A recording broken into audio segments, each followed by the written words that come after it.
Almost everything you believe about your last name is wrong. You were taught it was your slave owner's name, a brand stamped on your family, a receipt of who once owned you, a straight line pointing back to the plantation your ancestors survived. Nearly every black family in America carries some version of that belief as settled fact, but the genealogists and the DNA that actually trace these families keep colliding with the same thing. The name is not what you were told, and where it truly came from is stranger and far more powerful than the story you inherited. Let me tell you who says so, because this is not my opinion, and it is not a hot take. It is the settled, unglamorous position of the people who reconstruct enslaved families for a living.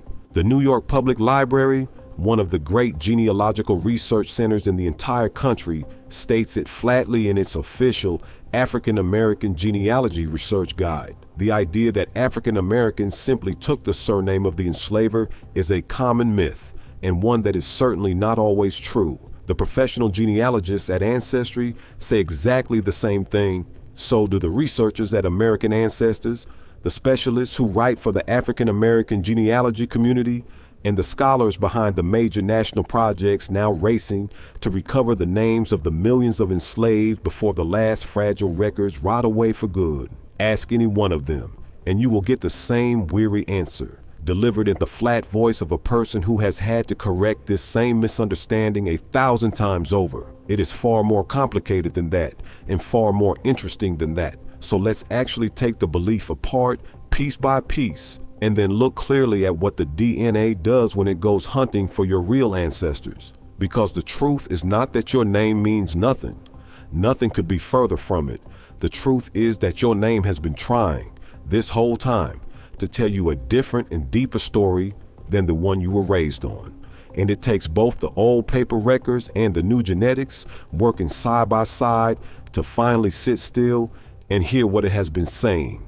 First, understand why the belief feels so obviously true, because it did not come from nowhere. It is real that some enslaved people carried an owner's surname and that some kept it after freedom.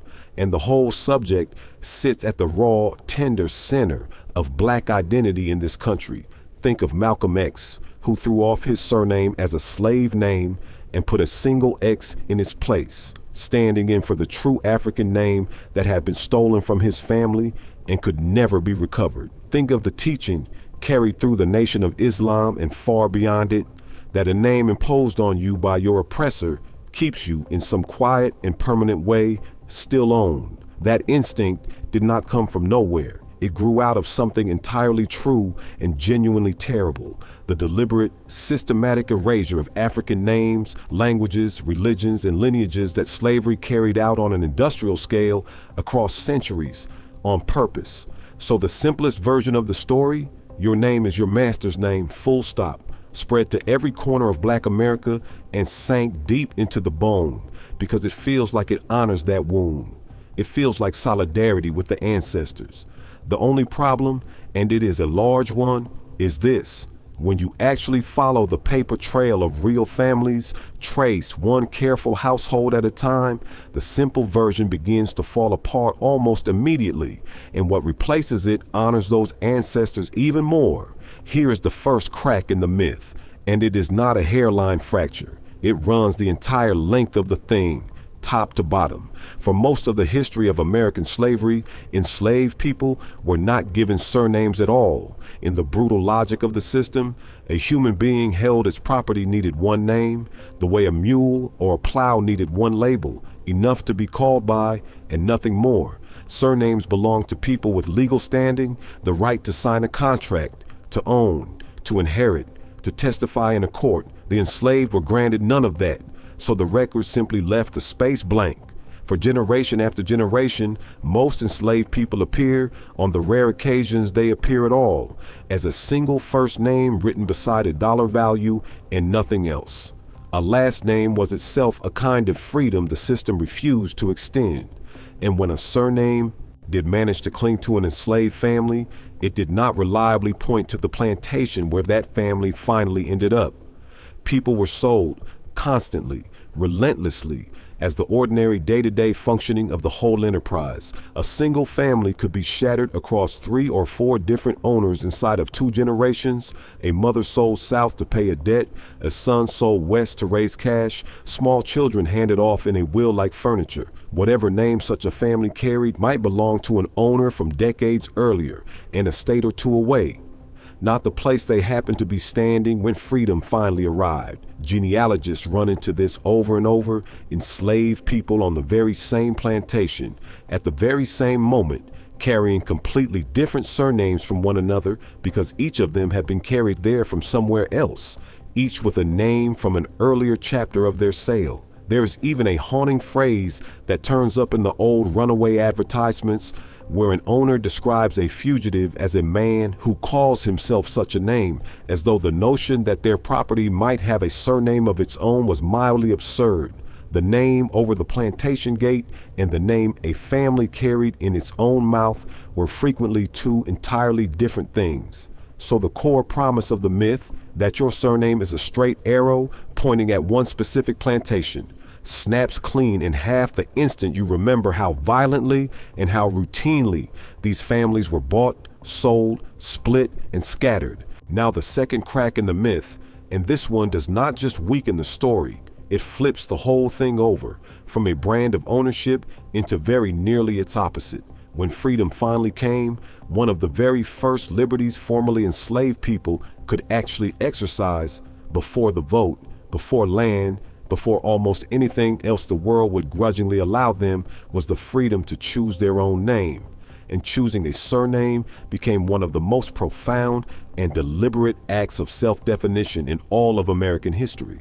Some, for hard practical reasons, kept the name they were already known by, even if it had once belonged to an owner, not out of any love for the man, as a formerly enslaved man named Martin Jackson explained decades later, but simply because it was the one thread that might let scattered kin find one another again across a broken country.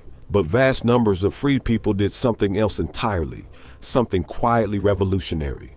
They chose. Many deliberately refused the enslaver's name the very moment they no longer had to answer to it.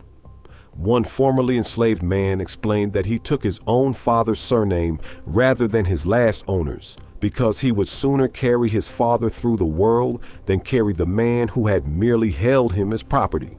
Others invented brand new names to announce exactly what they had become.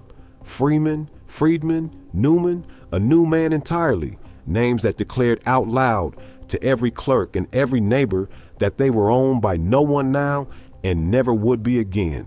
Others reached past their own circumstances altogether and took the names of presidents and heroes and liberators, which is a large part of the reason America is so full of Black Washingtons and Jeffersons and Lincolns today. Families named not for the man who had owned their ancestors, but for an ideal those ancestors chose to claim as their birthright. And some, at last free to do it, simply wrote onto the official record a surname their family had held quietly and passed down in whispers among themselves for generations, a true family name the system had simply never bothered to write down. For enormous numbers of Black families then, the last name is not the mark of the man who owned you at all. It is the mark of the ancestor who walked out from under his ownership and in that first breath of freedom chose. Think for a moment about how enormous that act really was. These were people who had spent their entire lives being named by others, cataloged like livestock, their very identities assigned and erased at another person's convenience. And then, in the space of a single year, the pen was suddenly in their own hand. What they chose to write with it, the names they picked, the names they refused, was one of the first free decisions any of them ever got to make. And they poured meaning into it. To read a Black family's surname as nothing more than the leftover residue of who owned them is to miss the single most self-determined thing many of those families ever did. So where does DNA come in? And why can it never, ever confirm that your name leads to a plantation, no matter what the videos promise? To really see it, you have to picture the problem the way the genealogists themselves are forced to picture it. Imagine a great mirror shattered into 10,000 pieces and scattered across an entire continent. The living descendants of one enslaved woman, spread out over 150 years and now scattered through cities that have never heard of one another. No single piece of that mirror shows her face, but if you can find enough of the pieces and patiently fit their broken edges back together, her image slowly, impossibly begins to reappear. That is what a DNA test actually does, and it is nothing like reading a name. It cannot see a surname at all. What it finds are your genetic relatives, the living descendants of the ancestors you share with them, and it measures exactly how much DNA any two of you have in common. Those long shared stretches that geneticists call identity by descent, segments of chromosome inherited intact from the same forebear. The more you share, the closer the cousin, and the more recent the ancestor who ties the two of you together. Now watch how that rebuilds a family the records try to erase. Suppose you and a complete stranger 1,000 miles away both descend from the same enslaved woman, and neither of you has any idea she ever lived. Your DNA will still quietly reveal that the two of you are cousins, that one shared ancestor stands somewhere behind you both. And when that stranger's family tree, or a third matches, or a fourth's, connects to a surviving scrap of record, a Freedmen's Bureau file, a will that listed human beings in an inventory beside the cattle and the chairs, a plantation ledger, a probate paper, then a skilled genealogist can triangulate across all of those cousins at once and work steadily backward to the ancestor you all share, and sometimes all the way to the specific ground where she was held. That is how the enslaved are actually found. It is slow, and it is beautiful, and it has restored to families names that slavery worked very hard to destroy forever. But look closely at how it works. It works through the web of cousins, cross-checked against the paper. It does not work through the name on your mailbox, and your surname in that whole process is very often not the key that opens the lock, but the obstacle standing in front of it. And this is the deepest twist, the one that turns the myth completely inside out. Over and over, when DNA finally enters the picture, it does not confirm that your surname leads to your plantation. It disproves it.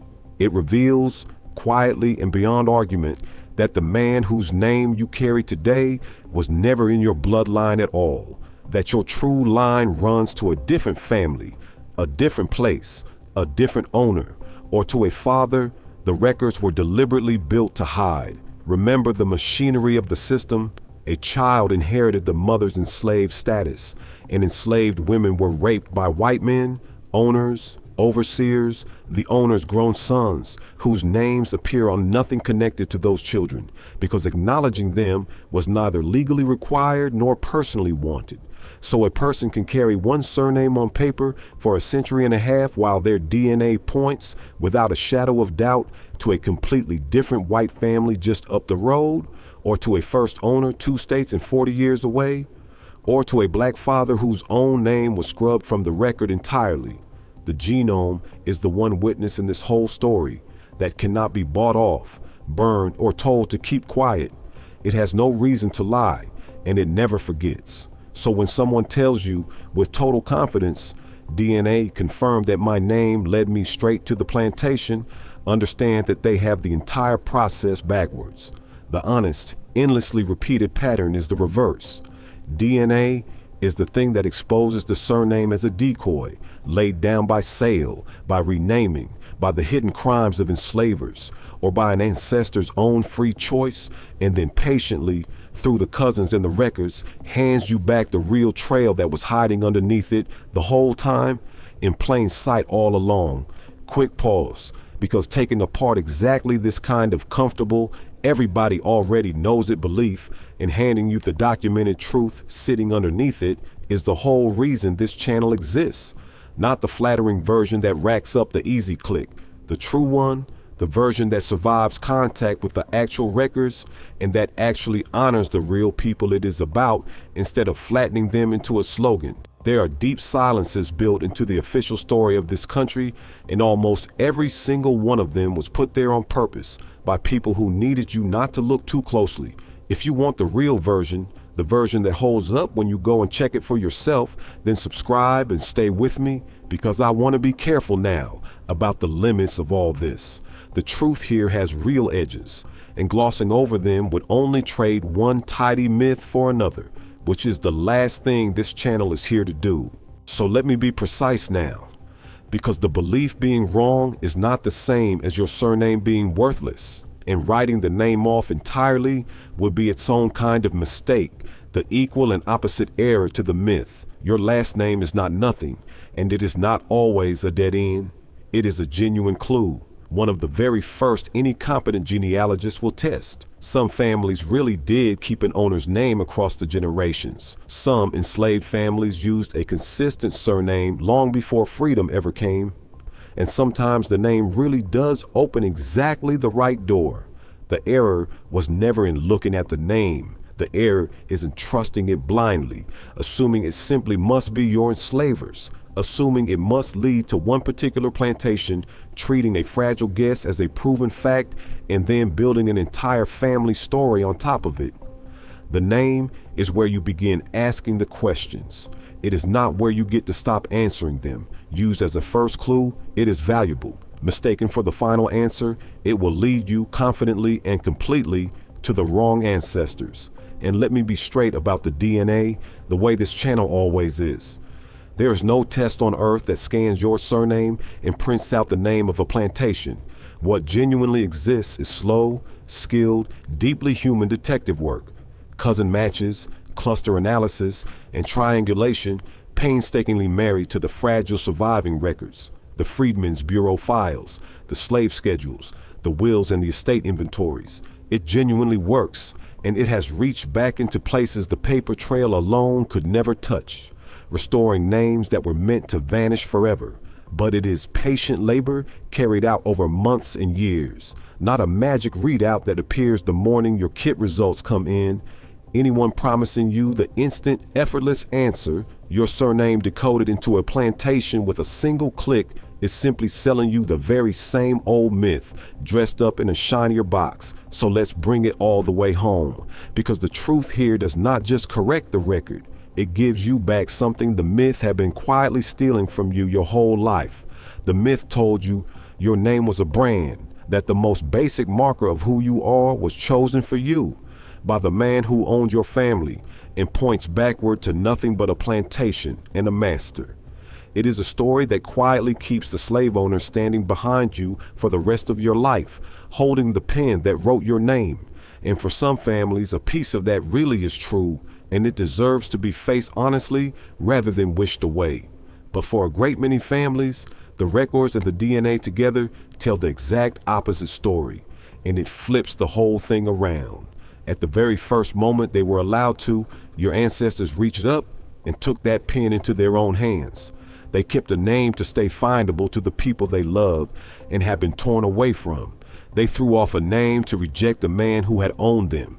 They took a father's name, a hero's name, a name that simply meant free. The last name you carry today is, far more often than you were ever told, not the signature of their owner at all.